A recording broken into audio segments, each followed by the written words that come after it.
Hoy me toca el honor de parte de la ceremonia de graduación de EPI, para lo que es la Facultad de Hospitalidad y Turismo.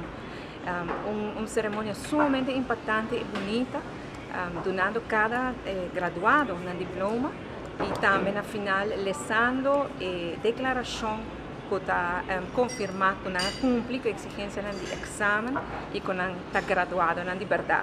For the programs of the apprenticeship program, the Associate of Applied Science in Culinary Arts and the Associate of Science degree in Hotel and Restaurant Management makes known and attests that these students in the year 2024 have successfully fulfilled all graduation requirements in accordance with Article 32 of the National Ordinance Governing Secondary Education.